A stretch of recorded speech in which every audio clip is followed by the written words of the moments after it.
Hey, Kuka, DJ Banjo Blacks, Postbound, Natural. Boss Kaka, Sister Toro, Arufu Atora Simtatero, Amaiva Kandimutsa Mauro, Shikandivatisi Amkoma Sauro, Uchipata, Kwambuya Tokasi Ishikumba Pavo, Patova Nefina Yoake, Aishiziva Ndiani Kutirufu, Achatora Makuruani, Aishiziva Ndiani Kuti Sauro, Akuchina Tangova Ndangairo, Aishiziva Ndiani Kutirufu, Achatora Makuruani, Aishiziva Ndiani Kuti Sauro, Akuchina Tangova Ndangairo, Izvizvandirwa dzamfunge, Mukoma Sauro ava ikamba mfunge, Namo yavo panyuzire kaindiringe, Rufu avaitawo tunge, Zvaiva pavari chihombe, Rufu aita kuti ndimbe, Saka rekainini ndivacheme, ndikasadaro musoro ungateme.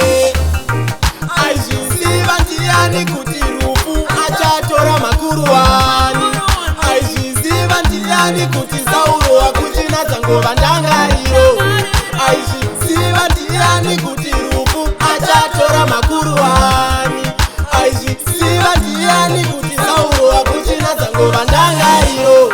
Kudai upenyu hwaitengwa, dainotenga wamukoma Sauro.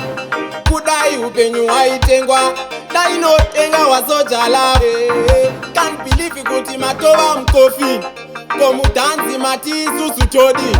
Honorable, high definition, Mukoma mandisiya ndiri pameditation. Aizviziva ndiani kuti Rufu achatora makuruani, Aizviziva ndiani kuti Sauro akuchina dzangova ndangariro, Aizviziva ndiani kuti Rufu achatora makuruani, Aizviziva ndiani kuti Sauro akuchina dzangova ndangariro. Amen, munhu waMwari.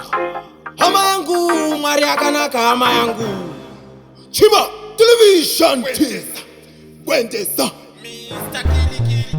Mr. Kilikili, TK Shakata, Signorita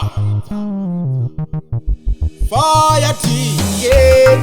Aizviziva ndiani kuti Rufu achatora makuruani, Aizviziva ndiani kuti Sauro akuchina dzangova ndangariro, Aizviziva ndiani kuti Rufu achatora makuruani, Aizviziva ndiani kuti Sauro akuchina dzangova ndangariro. Rest in peace Baba Toto.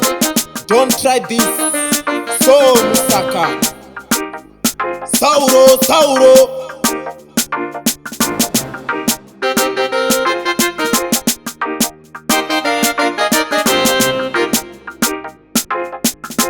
Natural.